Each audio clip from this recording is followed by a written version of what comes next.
আর এই মুহূর্তে যে বড় খবর পাওয়া যাচ্ছে, এই মুহূর্তে তৃণমূল সাংসদ শতাব্দী রায় তার বাড়িতে পৌঁছে গিয়েছেন এই বিদ্রোহী ব্লকের সাংসদরা। তৃণমূল সাংসদ শতাব্দী রায় তার বাড়িতে এই মুহূর্তে বিদ্রোহী সাংসদরা একে একে শতাব্দী রায়ের বাড়িতে পৌঁছচ্ছেন একের পর এক সাংসদ। সরাসরি এই মুহূর্তে জানবো কি খবর রয়েছে। শিবাশিস মৌলিক রয়েছেন আমাদের সঙ্গে। শিবাশিস। অমৃতা, এই মুহূর্তে আমি দাঁড়িয়ে রয়েছি দিল্লিতে সাংসদ শতাব্দী রায়ের বাড়িতে, এবং শতাব্দী রায়ের বাড়ির সামনে দেখতে পাচ্ছ যে Shatabdi Roy Banerjee, member parliament, Lok Sabha, Birbhum, West Bengal, AB11 Tilak মার্গ।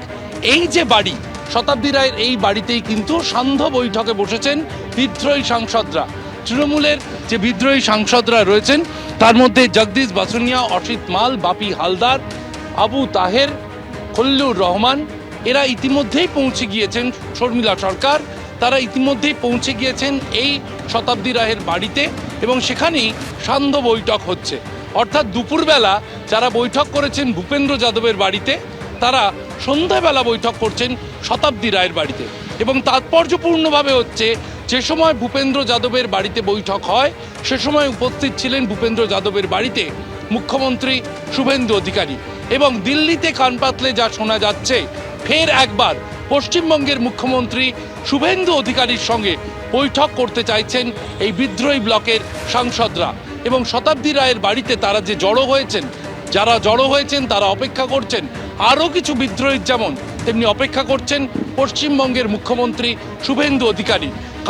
সূত্র মারফত জানা যাচ্ছে, আজ পশ্চিমবঙ্গের মুখ্যমন্ত্রী তিনি যেমন 3 কেন্দ্রীয় মন্ত্রীর সাথে দেখা করেছেন, আয়ুষ্মান ভারত প্রকল্পে পশ্চিমবঙ্গ সরকার যোগ দিয়েছে, ঠিক তেমনই কিন্তু আজ দিল্লিতে যেমন ভূপেন্দ্র যাদবের বাড়িতে তার সঙ্গে সাংসদদের দেখা হয়েছিল, শতাব্দী রায়ের বাড়িতেও সান্ধ্য বৈঠক হতে পারে, যেখানে তৃণমূলের বিদ্রোহী সাংসদদের সঙ্গে আজ কথা হতে পারে ফের একবার শুভেন্দু অধিকারীর। যে ছবি দেখতে পাচ্ছ, একের পর এক বিদ্রোহী সাংসদরা তারা ইতিমধ্যেই পৌঁছে গিয়েছেন শতাব্দী রায়ের বাড়িতে, এবং শতাব্দী রায়ের বাড়িতে তাদের বৈঠক হওয়ার কথা রয়েছে। এখনো বেশ কয়েকটি বিষয় কিন্তু তারা আলোচনা করে নিতে চাইছেন। সংখ্যা এখনো নানান দিকে নানান সংখ্যা উঠে আসছে, এখনো কিন্তু আরও বিদ্রোহ বাড়তে পারে তৃণমূল কংগ্রেসে, এবং ভাঙন আরও দেখতে হতে পারে, এমনটাই কিন্তু দিল্লিতে আনাচে কানাচে শুনতে পাওয়া যাচ্ছে। বিদ্রোহী ব্লকের যেমন আমরা পশ্চিমবঙ্গ বিধানসভায় দেখছি প্রতিদিনই তাদের সংখ্যা বাড়ছে, ঠিক সেই রকমই কিন্তু লোকসভাতেও এই যে ভাঙন স্পষ্ট হয়েছে, সেই ভাঙন আরো বড় হতে পারে, এরকমই কিন্তু জানা যাচ্ছে। সেই জল্পনায় জোরানো হচ্ছে বিদ্রোহ আরো বাড়তে পারে দলের অন্দরে, কারণ ইতিমধ্যেই তৃণমূল সাংসদ শতাব্দী রায় তার বাড়িতে পৌঁছে গিয়েছেন বিদ্রোহী ব্লকের সাংসদরা, এবং যেটা মনে করা হচ্ছে যে সান্ধ্যকালীন এই বৈঠক তারা করতে চলেছেন আর কিছুক্ষণের মধ্যেই।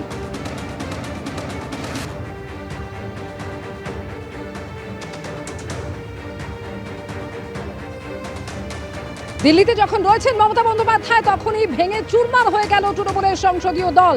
বিদ্রোহী ব্লকের সাংসদরা তারা আজকে বৈঠক করলেন ভূপেন্দ্র যাদবের বাড়িতে বৈঠক, এবং সেখানে অত্যন্ত তাৎপর্যপূর্ণ ভাবে মুখ্যমন্ত্রী শুভেন্দু অধিকারী যে বৈঠকে উপস্থিত ছিলেন। আর এরপর এই সান্ধ্যকালীন বৈঠকের কথাও জানা যাচ্ছে। এনডিএর শরিক হতে চায় বিদ্রোহী ব্লক। দিল্লিতে খান খান হয়ে গিয়েছে তৃণমূল কংগ্রেস, এনডিএর শরিক হতে চায় বিদ্রোহী ব্লক। দিল্লিতে ভূপেন্দ্র যাদবের বাড়িতে মুখ্যমন্ত্রীর সঙ্গে তারা বৈঠক করলেন। অভিষেক বন্দ্যোপাধ্যায়, কল্যাণ বন্দ্যোপাধ্যায়, সুদীপ বন্দ্যোপাধ্যায়, সৌগত রায়, মহুয়া বৈদ্য, শায়নী ঘোষ ছাড়া বিদ্রোহী ব্লকের অন্যান্য সাংসদরা তারা উপস্থিত ছিলেন। লোকসভায় তৃণমূলের 28 জন সাংসদের মধ্যে 20 জনই রয়েছেন এই বিদ্রোহী ব্লকে। রাজ্যসভাতেও ভাঙন, কারণ তৃণমূল সাংসদ সুখেন্দু শেখর রায় তিনি ইতিমধ্যেই ইস্তফা দিয়েছেন।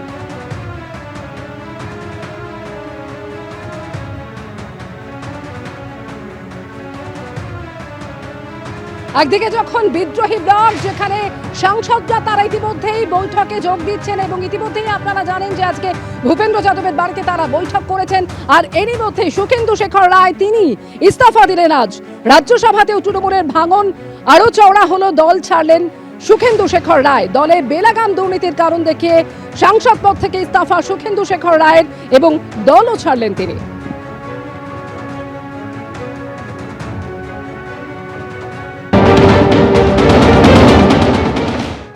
ইস্তফা দেওয়ার যে কারণ, তা যে দল যেভাবে চলা উচিত চলেনি।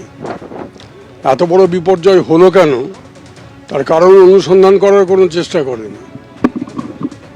যারা বিভিন্ন কমিটিতে রয়েছে তৃণমূল স্তর থেকে উচ্চ স্তর পর্যন্ত কোনো বিষয়ে তাদের কোনো মতামত কখনো নেওয়া হতো না। নিরুপায় হয়ে অনেকেই এটা মেনে নিয়ে চলছিল। মানুষও পর্যন্ত সেই মানুষ যারা 15 বছর আমাদের দলকে ক্ষমতায় রেখেছিলেন সেই মানুষই এই সরকারের প্রতি অনাস্থা জ্ঞাপন করেছে, দলের প্রতি অনাস্থা জ্ঞাপন করেছে। তো সুতরাং মানুষ যখন একটা দলের প্রতি অনাস্থা জ্ঞাপন করেন তখন একজন রাজনৈতিক কর্মী হিসেবে আমি বুঝতে পেরেছি যে এই দল মানুষ থেকে পুরো বিচ্ছিন্ন হয়ে গেছে, জনগণ থেকে বিচ্ছিন্ন হয়ে গেছে।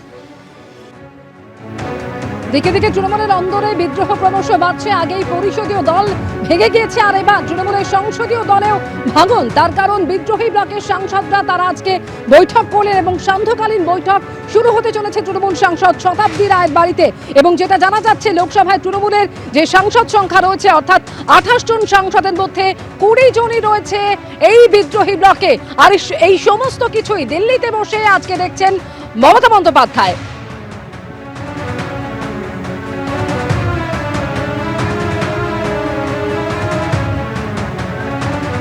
আমি তো বলবো বিধায়ক হোক বা সাংসদ, আপনি নির্দল জেতেননি, আপনি মমতা বন্দ্যোপাধ্যায় সর্বভারতীয় তৃণমূল কংগ্রেসের প্রতীকে জিতেছেন এবং যারা কর্মী আপনার ভোট করেছেন তারা তৃণমূলের কর্মী, যারা ভোট দিয়েছেন তারা মমতা বন্দ্যোপাধ্যায়ের ভোটার। ফলে আপনি আজ অন্য দলের হাতে দোল খাওয়ার আগে দয়া করে একটি কর্মী সভা ডাকুন নিজের এলাকায়, মানুষের মতামত নিন, কর্মীদের মতামত নিন। আজকে দলটা যদি শাসক হতো, মমতাদি যদি মুখ্যমন্ত্রী হতেন, এইসব বড় বড় বিপ্লব দেখা যেত, তখন তো সেই মমতাদির পাশে এরাই ঘুরতেন, তখন মমতাদি এদেরকেই আবার নিয়ে চলতেন। ওনারও তো লোক চেনার মোটামুটি অপূর্ব গুণ ভালো হয়েছে, যে এই যারা যাচ্ছে তারা যে কত মমতাদিকে ভালোবেসেছিল সেগুলো তো এখন প্রমাণ হচ্ছে। তৃণমূলে নির্বাচনের পর ভাঙন অব্যাহত, এটাই তৃণমূলের ভবিতব্য, এটাই তৃণমূলের হওয়ার ছিল, সেটাই হচ্ছে। তার কারণ হচ্ছে মমতাকেই মানুষ মেনে নিতে পারছে না, মানুষ পরিত্যাগ করেছে। এমএলএ এমপিরা মমতাকেই মেনে নিতে পারছে না, সেখানে অভিষেককে কি করে মেনে নেবে? কি করে মেনে নেবে ওই ডেপো ছেলেটাকে? সে নাকি লিডার পার্লামেন্টের। তো সুতরাং যার সেলফ রেসপেক্ট রয়েছে বা ডিগনিটি বোধ রয়েছে তার পক্ষে মেনে নেওয়া সম্ভব নয়। তারপরে নাকি মমতা ব্যানার্জি মিটিংয়ে বলছেন অফিসে গেলে উঠে দাঁড়াও, স্ট্যান্ডিং ওভেশন দাও। এটা জানি না, এটা যদি কারুর আত্মমর্যাদা বোধ থাকে তাহলে সে তৃণমূল কংগ্রেস করবে না। একদিকে দিল্লিতে যখন সংসদীয় দল এই ভাঙন, তখন কলকাতাতেও কিন্তু নাটকীয় মোড়। জল্পনা একটা ছিলই যে মমতা বন্দ্যোপাধ্যায় ঘনিষ্ঠ কেউ আসল তৃণমূলে যোগ দিতে চলেছেন এবং দেখা গেল যে ফিরহাদ হাকিম তিনি আজকে ঋতব্রত বন্দ্যোপাধ্যায়ের ঘরে গেলেন। ঋতব্রত বন্দ্যোপাধ্যায়ের ঘরে ফিরহাদ হাকিমকে নিয়ে গেলেন সন্দীপন সাহা, বিরোধী দলনেতার ঘরে গেলেন ফিরহাদ হাকিম, ডেপুটি লিডারের সঙ্গে এলওপির ঘরে পৌঁছলেন মমতা বন্দ্যোপাধ্যায় ঘনিষ্ঠ ববি, বিদ্রোহী বিধায়কদের সঙ্গে বিধানসভায় পৌঁছলেন ফিরহাদ হাকিম। আপনি কি মমতা বন্দ্যোপাধ্যায়ের সঙ্গ ছাড়লেন?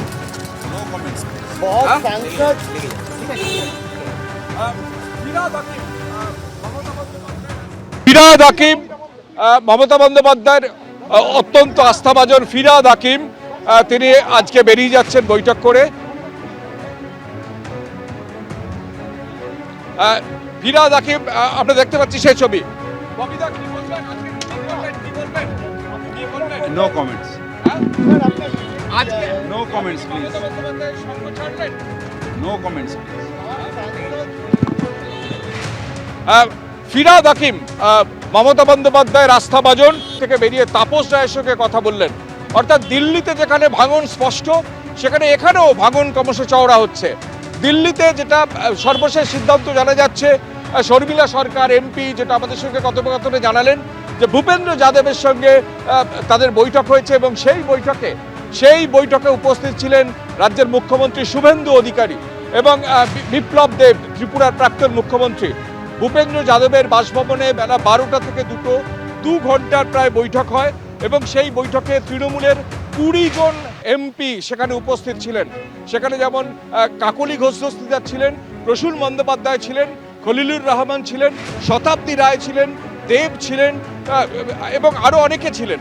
এরকম 20 জন এমপি সেখানে উপস্থিত ছিলেন এবং সেখানে প্রায় 2 ঘন্টার বৈঠক হয় এবং সেই বৈঠকের পর যেটা সিদ্ধান্ত হয় যে তৃণমূলের যারা এমপি তারা যেভাবে রাজ্য চলছে তাতে তারা প্রত্যেকে অসন্তুষ্ট, বিশেষত দুর্নীতির কারণে তারা অসন্তুষ্ট, বারবার বলেও তারা সেটা সুরাহা পাননি এবং এই অবস্থায় তারা একটা আলাদা ব্লক তৈরি, বিধানসভায় যেভাবে একদম 80 জন বিধায়কের মধ্যে 60 জন বিধায়ক আলাদা একদম সরাসরি আলাদা হয়ে একটা নতুন ব্লক তৈরি করেছেন। তাদের তরফ থেকেই বিরোধী দলনেতা তৈরি হয়েছে, তাদের তরফ থেকেই 4 জন ডেপুটি লিডার তৈরি হচ্ছে এবং যেমন চিফ হুইপ তৈরি হয়েছে, তেমনি সেখানেও চিফ হুইপ করা হয়েছে কাকলি ঘোষ দস্তিদারকে, অর্থাৎ বারাসাতের MP Kakoli Ghosh দস্তিদারকে chief whip করা হয়েছে এবং তারা চিঠি লিখে এই 20 জন সেই চিঠিতে স্বাক্ষর করেছেন, সেই চিঠি জমা দেওয়া হয়েছে। অর্থাৎ সব মিলিয়ে ভাঙন একদম দিল্লিতে স্পষ্ট। ভাঙন মমতা বন্দ্যোপাধ্যায়ের হাতে, সংসদীয় দলও আর নেই। যেখানে মমতা বন্দ্যোপাধ্যায়, অভিষেক বন্দ্যোপাধ্যায় দিল্লিতে উপস্থিত, সেখানেও তার হাত থেকে হাতছাড়া হয়ে গেল দিল্লির সংসদীয় দল। আর আরও তাৎপর্যপূর্ণভাবে আমরা যেখানে দাঁড়িয়ে আছি রাজ্য বিধানসভার বাইরে, সেখানে ফিরহাদ হাকিম মমতা বন্দ্যোপাধ্যায়ের পরম আস্থাভাজন, তিনি পর্যন্ত প্রায় 1 ঘন্টার বেশি বৈঠক করলেন ঋতব্রত বন্দ্যোপাধ্যায় সহ বিদ্রোহী বিধায়কদের সঙ্গে। ববিদা, কি বলবেন? আজকে কি বলবেন? No comments. No comments, please. জল্পনা আগেই তৈরি হয়েছিল। বিরোধী দলনেতা ঋতব্রত বন্দ্যোপাধ্যায়ের বক্তব্যে তিনি আগেই বলেছিলেন যে বিদ্রোহী বিধায়কদের সংখ্যাটা আরো বাড়বে, সংক্রমিত হচ্ছে ইচ্ছা এবং বিধায়কদের সংখ্যা, বিদ্রোহী বিধায়কদের সংখ্যা আরো বাড়বে বলে আগেই দাবি করেছিলেন ঋতব্রত বন্দ্যোপাধ্যায়।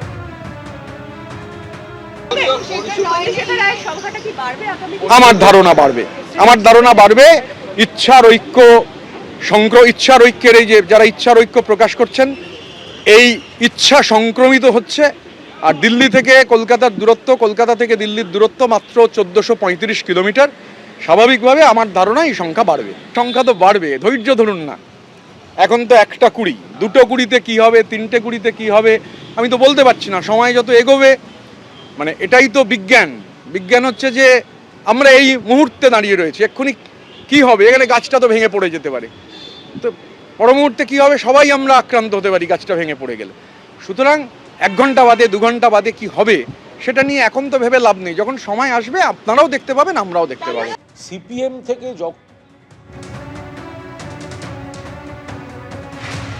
তৃণমূল সাংসদ কাকলি ঘোষ দস্তিদার কি বলছেন এই মুহূর্তে শুনবো। রাজনৈতিক দল তার মাহাত্ম্য হারায় বলে আমার মনে হয় এবং আমি নেত্রী মমতা বন্দ্যোপাধ্যায়ের সঙ্গে আছি 40-42 বছর এবং অনেকে বলছেন যে ক্ষমতায় নেই বলে আমরা এই সিদ্ধান্ত নিয়েছি। আমার কথা আমি বলি যে 2011-র আগে কিন্তু ক্ষমতায় ছিলাম না আমরা। যারা 2011-র পরে এসেছে তারা ক্ষমতালোভী হতে পারে, কিন্তু আমি বিশেষ করে আমার কথা বলতে পারি, আমার মতন কয়েকজন আমরা যারা 84 সালে উনি যখন প্রথম যাদবপুর লোকসভায় দাঁড়ালেন তারপর থেকেই উনি আমাকে 5 বার বিভিন্ন নির্বাচনে দাঁড় করিয়েছেন, লোকসভা বিধানসভা, প্রত্যেকবার আমি হেরেছি 5 বার, কিন্তু লড়াই কাউন্সিলর ইলেকশনও, এবং লড়াই কিন্তু থামেনি। অন্যায়ের বিরুদ্ধে লড়াই, অত্যাচারের বিরুদ্ধে লড়াই, অনুন্নয়নের বিরুদ্ধে লড়াই, খেটে খাওয়া মানুষের স্বার্থে লড়াই, এবং সেই লড়াই করতে করতে তো এই জায়গায় এসেছি। 2009 জিতলাম, উনিও সেরমভাবে লড়তে লড়তেই 2011 জিতলেন।